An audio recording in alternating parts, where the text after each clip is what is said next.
नमस्कार, मैं हूं आपके साथ आशा सरमाल। आप देख रहे हैं रिपोर्टर। और रिपोर्टर में आज हम सबसे पहले बात करेंगे पीडीपी पार्टी की, क्योंकि आज एक बार फिर से पीडीपी पार्टी को बड़ा झटका लगता हुआ नजर आया है, क्योंकि कदावर नेता सुरेंद्र चौधरी ने आज अपना इस्तीफा दे दिया है और साफ तौर पर उन्होंने आरोप यहां पर लगा दिए हैं, तंज कसा गया है कि पार्टी के अंदर मान सम्मान उन्हें नहीं दिया गया है, जिसकी वजह से आज उन्होंने पार्टी छोड़ दी है। उससे पहले उन्होंने अपने पद से इस्तीफा दे दिया था, लेकिन आज उन्होंने पार्टी से ही इस्तीफा दे दिया है। और जाहिर तौर पर महबूबा मुफ्ती पर भी उन्होंने यहां पर तंज कसने की कोशिश की है कि जितने भी नेताओं को कुर्सियों पर बिठाया गया है वो महज यहां पर पहले से नहीं जुड़े हैं। 1999 की वो बात करते हुए नजर आए हैं कि जब पार्टी अस्तित्व में आई थी उस वक्त वो पीडीपी पार्टी के साथ जुड़े थे, लेकिन आज उन्होंने पार्टी यहां पर छोड़ दी है, क्योंकि मरहूम मुफ्ती मोहम्मद की जो यहां पूरी तरह से एक लाइन बनाई गई थी उस पर काम नहीं हो रहा था। क्या कुछ कहना है सुरेंद्र चौधरी का, हमारे संवाददाता अनिल ग्राउंड जीरो पर हैं, उनसे बातचीत भी हुई है, सुन लीजिए।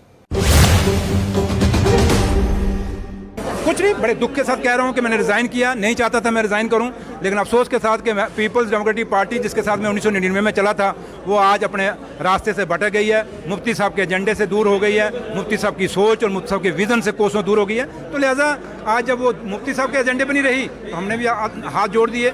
लेकिन है कि दुख हो रहा है, अफसोस हो रहा है कि वो मुफ्ती मोहम्मद सईद जिसने इस रियासत में अमन लाया, शांति लाया, आज उसकी पार्टी अपने आंखों के साथ हम खत्म होते देख रहे हैं। हम वो लोग हैं जो 1999 में इस पार्टी को बनाने में लगे थे, वो लोग जो आज कुर्सियों में पीडीपी के दफ्तरों में बैठ रहे हैं, ये उसमें दिखे भी कहीं थे नहीं, ये उसमें बाहर बैठ के मौजू लेते थे। लेकिन हम लोग थे जिन लोगों ने पार्टी को खड़ा किया, और जो लोग पहले में से छोड़ गए वो लोग भी वही हैं जिन्होंने पार्टी को खड़ा किया था। इसलिए महबा जी को सोचना पड़ेगा कि आपको ये जो लोग हैं, सेल्फिश लोग हैं, ये चाहिए या वो लोग चाहिए जिन्होंने 1999 में पार्टी खड़ी करने के लिए साथ दिया है। तो लिहाजा हम उन सिपाहियों में से जो 1928 जुलाई 1999 में पीडीपी का झंडा इस रियासत में चढ़ाया था। आप कह रहे थे कि जिस तरह से अभी आप प्रेस कॉन्फ्रेंस कर रहे थे, आप कह रहे थे कि लैंड ग्रैबिंग की ये पार्टी है और लैंड ग्रैबिंग की जा रही है। Yes, I stand to my words.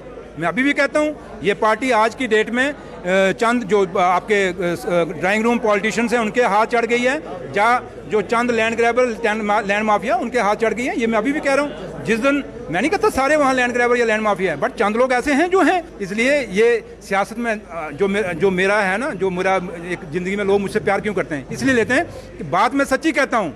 समझने वाले समझ गए, आप भी समझ गए, लेकिन नाम लेने से कभी मुद्दा हल नहीं होता। जो मैंने कह दिया है वो बात बड़े दूर तक घात करेगी, ये बात बड़े दूर तक असर करेगी, आपको रिएक्शन भी इसके आएंगे। लेकिन जो कह रहा हूँ ये डंके के चोर पे कह रहा हूँ। अगर हम चोर हैं तो वो भी कह के देखें, हम लैंड ग्रैबर हैं वो कह के देखें, हम अगर घोटालेबाज हैं तो कह के देखें, हम करप्ट हैं तो वो कह के देखें। लेकिन अगर वो कहेंगे तो हम साबित करके भी दे देंगे, ये दुनिया जानती है। एक वाहिद हिंदू चेहरा था, एक वाहिद हिंदू चेहरा पीडीपी के अंदर, आखिर क्यों उसको तोड़ने की कोशिश की? नौशहरा से इतने बड़े गद्दावर नेता हैं। ये महबा जी जम्मू आएंगे, उनको पूछो कि क्यों सुरेंद्र चौधरी छोड़ के गया है, वो जवाब देगी। और एक चीज साफ कहता हूं, ना एजेंसी के जोर पे ना किसी सरकार के प्रेशर में हम रिजाइन कर रहे हैं। हम रिजाइन कर रहे हैं तो सिर्फ एक बात पे कि हमें रिस्पेक्ट नहीं मिली, हमें इज्जत और मान और सम्मान नहीं मिला जो हमें मिलना चाहिए था।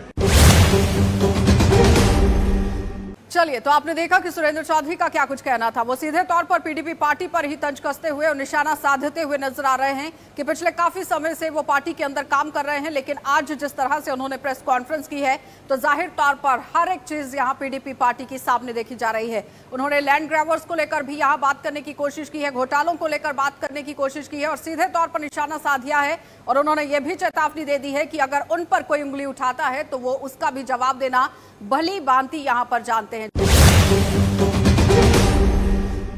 चलिए, अब आपको शहर श्रीनगर का भी रुख करा देते हैं। आपको बताते चले कि दिल्ली नंबर की जो गाड़ियां हैं उन पर अब नकेल कसना यहां पर शुरू कर दिया गया है। आखिर किस तरह से कार्यवाही की जाएगी, कार्यवाही होगी या नहीं होगी, इस पर पूरी जानकारी इरफान फाजिल ने आज एआरटीओ से भी ली है। क्या कुछ बातचीत हुई है, देखिए।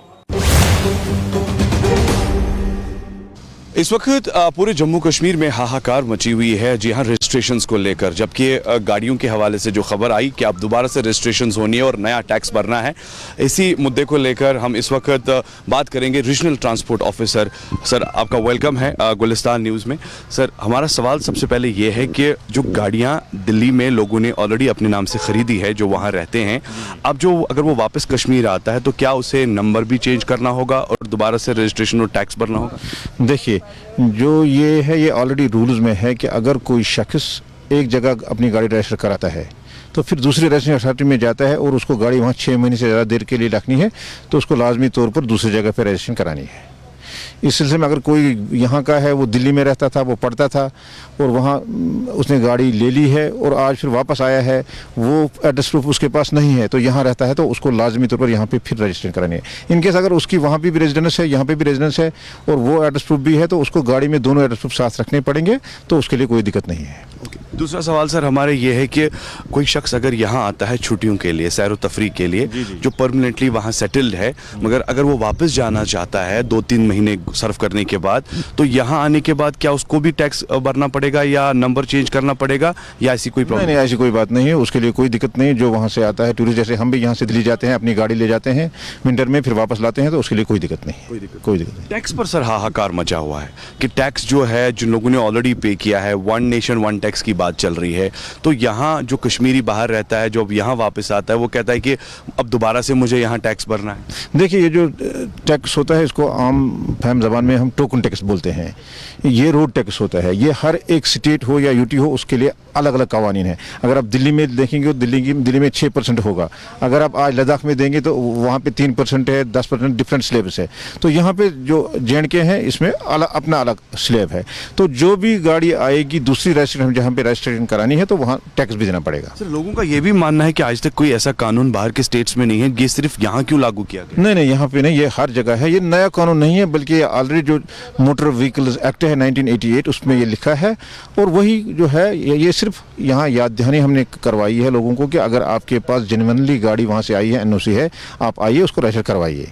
क्योंकि अदरवाइज़ अगर किसी और के नाम की गाड़ी है तो ये वहाँ कोई एक्सीडेंट करती है रोड पे, तो हम जब देखते हैं उसके डॉक्यूमेंट्स तो किसी दूसरे शख्स के नाम होती है जो दिल्ली में होता है और चलाता है यहाँ का बंदा, तो उस वक्त फिर पुलिस को और जो एनफोर्सिंग एजेंसीज को उनको जो क्राइम है उस क्राइम का जो किसने किया है वो हमें पता नहीं चलता है। इसलिए ये बहुत ज़रूरी है कि अगर 6 महीने से ज़्यादा आप यहाँ अपनी गाड़ी रखते हो जो दिल्ली के किसी और शख्स के नाम है या चंडीगढ़ के किसी और शख्स के नाम है, तो चलाता मैं यहाँ हूँ तो मुझे अपने नाम वो करवानी है। चलिए अब आपको राजौरी लिए चलते हैं और राजौरी के अंदर आज कांग्रेस पार्टी की तरफ से धरना प्रदर्शन किया गया और उसके साथ ही साथ आज गिरफ्तारियां भी हुई हैं। यहां पर गुलाम अहमद मीर भी पहुंचे हुए हैं, रमन भल्ला भी पहुंचे हुए हैं। क्या कुछ उनका कहना था वो भी दिखा देते हैं और उसके साथ ही जमशेद मलिक ग्राउंड पर पहुंचे हुए थे, क्या कुछ पूरी स्थिति रही है देखिए। कांग्रेस का राजौरी में एहतजाज देखते हुए पुलिस की तरफ से पहले ही कड़े बंदोबस्त किए गए हैं, क्योंकि आज GA मीर गुलाम अहमद मीर साहब राजौरी में पहुंचे जहां महंगाई को लेकर इनका प्रोटेस्ट है और उससे पहले ही पुलिस की नफरी डाक बंगलों के बाहर खड़ी कर दी गई। आप देख सकते होंगे इस वक्त पूरी तैयारियों में है, क्योंकि इनको आगे जाने की इजाज़त नहीं दी जाएगी।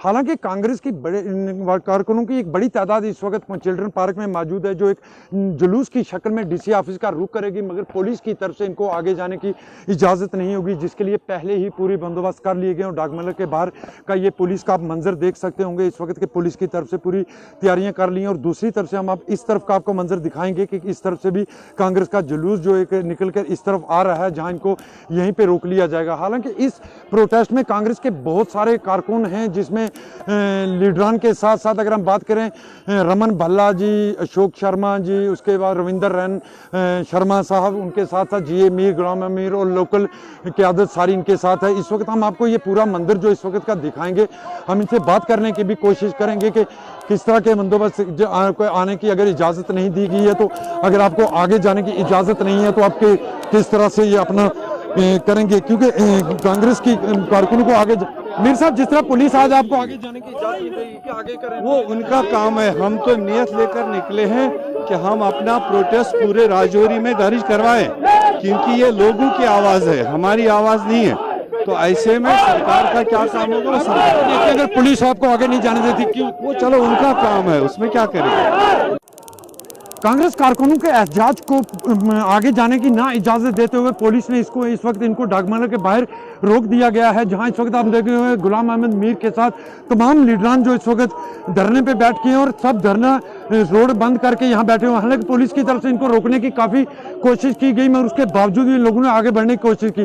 आप देख रहे होंगे इस वक्त कारकुन कांग्रेस के जितने भी उनमें कितना जोश नजर आ रहा है। और सबसे बड़ी बात मैं आपको बताऊं, इस वक्त पुलिस की गाड़ी भी यहाँ पे ला चुकी गई है, क्योंकि इनको यहाँ से आगे जाने की इजाज़त नहीं दी जाएगी और इस प्रोटेस्ट को इन लोगों को यहीं पे हिरासत में लिया जाएगा। हालांकि कांग्रेस के तमाम लीडर गुलाम अहमद मीर के साथ एसआर रमन भल्ला, अशोक शर्मा के साथ साथ अगर ये कि रविंदर शर्मा और शबीर खान व दिगर लीडरान जो इस वक्त डाकबंगलो गेट के बाहर धरने पे बैठे हुए हैं। यहाँ से पुलिस ने इनको आगे जाने की इजाज़त नहीं दी और उसके बाद पूरा इम्कान है कि क्योंकि गाड़ी भी ला दी गई है, इनको यहीं पे अरेस्ट कर लिया जाएगा, उनको आगे जाने की इजाज़त नहीं दी जाएगी। मगर कांग्रेस कारकुनों का एहतजाज जो देखने को मिला, इसमें काफ़ी जोश इनमें देखने को मिला, क्योंकि इनको चिल्ड्रन पार्क के करीब से पुलिस ने रोकने की कोशिश की थी और ये डाकबंगलो तक ज़रूर पहुँच पाए हैं। और यहाँ पे प्रोटेस्ट इस वक्त नारेबाजी हो रही है, जिसको देखते हुए पुलिस ने पूरे इस इलाके को घेर लिया। हम आपको इस तरफ का मंजर भी दिखा देते हैं कि अब यहाँ सीआरपीएफ की टुकड़ियां भी ला ली गई हैं, क्योंकि इससे पहले पुलिस ने काफ़ी कोशिश की, उसके बाद ये लोग नहीं रुक पाए। उसके बाद देखते हुए अब सीआरपीएफ को भी यहाँ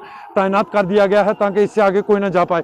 इससे अलग अगर आपको ये दिखाएं कि जो खवातीन हैं कांग्रेस कारकुन की, वो भी इस वक्त यहाँ खड़ी हैं, क्योंकि इनको भी लेडीज़ पुलिस की तरफ से आगे जाने की इजाज़त नहीं दी जा रही है। इनको भी यहाँ पे रोक लिया गया और लेडीज़ पुलिस की तरफ से इनको भी रोका गया और किसी को आगे जाने की इजाज़त अभी तक नहीं दी जा रही। और सबसे बड़ी बात मैं आपको बताता चलूँ कि पुलिस की वैन जो गाड़ी जो ला ली गई है, इसमें यह है कि इनको भी यहीं से हिरासत में ले लिया जाएगा और इनको यहीं पे इख्तिताम करने की कोशिश की जाएगी। जमशेद मलिक, गुलिस्तान न्यूज़, राजौरी। चलिए अब आपको जिला रामबन लिए चलते हैं। जिला रामबन से हर दिन खबर निकलकर सामने आ रही है, क्योंकि वहां पर मूलभूत सुविधाओं का अभाव तो है ही, लेकिन आज यहां मुआवजे की मांग की गई थी। और जाहिर तौर पर आपको ये भी बताते चले कि पिछले 1 साल से ये लोग मुआवजे की मांग कर रहे हैं, अभी तक मुआवजा नहीं दिया गया है। लगभग 40 मकान यहाँ क्षतिग्रस्त हो गए थे और पूरी तरह से ये लोग अब अपने घरों से बाहर रहने को मजबूर हैं। प्रशासन की तरफ से क्या कुछ यहाँ पर मदद जो है वो दी गई है, काम करने की कोशिश की गई है। नदीम किस तरह अपडेट कर रहे हैं, देखिए। जी बिल्कुल आशा, देखिए जिस तरह से हम ढलवास रामबन की बात करें, क्योंकि ढलवास रामबन पे हमने देखा था कि 2020 के 28 मार्च को वहां पे लैंडस्लाइड होने की वजह से जहां रोड बंद हो गई थी, लगभग 1 हफ्ते तक नेशनल हाईवे बंद रहा था। लेकिन उसके साथ ही हमने देखा कि ढलवास जहां पे रोड का एरिया कुछ सिंक हुआ था, उसके ठीक ऊपर एक बस्ती थी जहां लगभग 40 घर थे और वो तमाम जो घर थे कुछ जमीन बोस हो गए थे, कहीं घर यानी 40 घर नाकाबिल रिहाइश होकर रह गए। उसके बाद ये चीज कही गई थी कि एक जो वहां पे कंस्ट्रक्शन का काम चल रहा है, गवर्नमेंट इंडिया की जो कटिंग है, अर्थ कटिंग की वजह से लैंडस्लाइड वहां पे हुई है।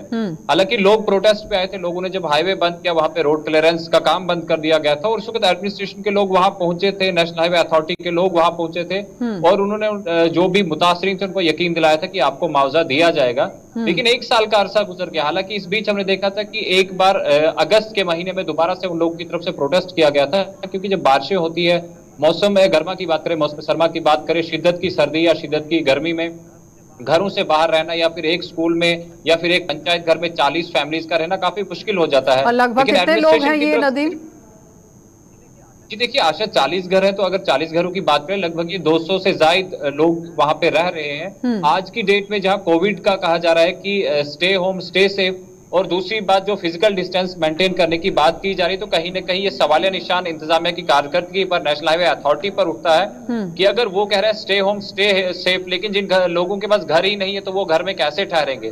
और दूसरी बात, जहाँ फिजिकल डिस्टेंस मेंटेन करने की बात की जा रही है, तो फिजिकल डिस्टेंस मेंटेन कैसे होगा? यहाँ पर सवाल ये है कि मुआवजे से पहले यहाँ पर इनके रहने का बंदोबस्त किया जाना चाहिए था, मुकम्मल तरीके से उन्हें यहाँ तो कहीं घर दिलाना चाहिए था, या फिर अगर पंचायत घर में रखा गया है तो इस तरीके से रखा जाना चाहिए था कि थोड़ी दूरी बनाकर रखी जाती।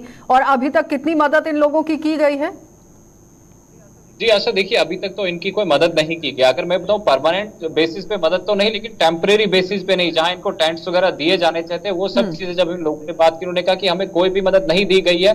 अगर कुछ दिया गया है तो वो सिर्फ उम्मीद दी गई है, यानी प्रोटेस्ट अगर होता है तो उसके 15 दिन के बाद 15 दिन के अंदर आपको मुआवजा मिलेगा। लेकिन 15 दिन की उम्मीद लेकर आज तक यानी 12 महीने का वक्त गुजर गए, लेकिन अभी तक कोई उम्मीद इन लोगों को नहीं। चलिए अब आपको दिखा देते हैं, नेशनल कॉन्फ्रेंस की तरफ से भी बड़ी खबर जो है वो निकलकर आज सामने आई है, क्योंकि नेशनल कॉन्फ्रेंस पार्टी के अंदर भी मतभेद पर मतभेद जो है वो देखे जा रहे हैं। आपको बताते चलें कि आगा रोहिल्ला लगातार पूरी तरह से तंज कसते हुए नजर आए। उनकी तरफ से कुछ बयानबाजी यहां पर की गई है और आगा रोहिल्ला जो है वो स्पोक्स पर्सन रह चुके हैं नेशनल कॉन्फ्रेंस के और साथ ही साथ एमएलए भी यहां पर रह चुके हैं। लेकिन अब अगर इस तरह से बयानबाजी नेशनल कॉन्फ्रेंस पार्टी के अंदर की जा रही है तो जाहिर तौर पर एक सवालिया निशान जरूर बनता है कि जहां एक तरफ पीडीपी पार्टी पूरी तरह से बिखरती हुई नजर आ रही है, तो क्या अब नेशनल कॉन्फ्रेंस पार्टी के अंदर मतभेद शुरू हो गए हैं, तो आने वाला समय क्या कुछ दिखाएगा ये देखने वाली बात है। लेकिन सनम एजाज हमारे सहयोगी हमारे साथ जुड़ रहे हैं, क्या कुछ अपडेट कर रहे हैं, देखिए। पीडीपी के हलकों या गलियारों में फूट के बाद अब नेशनल कॉन्फ्रेंस में भी क्या फूट होगी, ये सवाल आज पूछा जा सकता है। और ये सवाल आज उस वक्त शुरू हुआ जब बडगाम में तकरीर के दौरान आगा रूहुल्ला जो नेशनल कॉन्फ्रेंस के तर्जमान रहे हैं, आगा रूहुल्ला जो कभी मंत्री रहे हैं, ने अपनी तकरीर में नेशनल कॉन्फ्रेंस की लीडरशिप को सवालात के कटघरे में खड़ा करते हुए ये भी पूछ डाला कि बयानबाजी और सच्ची बयानबाजी से नेशनल कॉन्फ्रेंस क्यों लड़ती है। नेशनल कॉन्फ्रेंस की क़यादत पर सवाल उठाते हुए फारूक अब्दुल्ला, उमर अब्दुल्ला का नाम लिए बगैर आगा रूहुल्ला ने यह भी बताया कि नेशनल कॉन्फ्रेंस कभी तहरीक हुआ करती थी, लेकिन अब नेशनल कॉन्फ्रेंस कुर्सी का जो खेल खेल रही है ये कश्मीर की आवाम को बर्दाश्त नहीं होगा। बडगाम के मैन मार्केट में एक अवामी जलसे से खिताब करते हुए आगा रूहुल्ला ने नेशनल कॉन्फ्रेंस की लीडरशिप को चारों शाने चित करने की कोशिश करते हुए ये भी बताया कि 5 अगस्त 2019 की तारीख के बाद नेशनल कॉन्फ्रेंस की सूरत हाल में जो तब्दीली देखने को मिली है, खासतौर पे पार्टी लीडरशिप की, वो पार्टी को सियासत के कटघरे में खड़ा कर रहा है। और आगा रूहुल्ला ने अपनी तकरीर के दौरान जो कुछ भी बताया उसको देख के लगता है कि आने वाले दिनों में नेशनल कॉन्फ्रेंस के गलियारों या अंदर भी सरफटोल देखी जा सकती है। आबिद कादिर के साथ सनम एजाज, श्रीनगर, कश्मीर।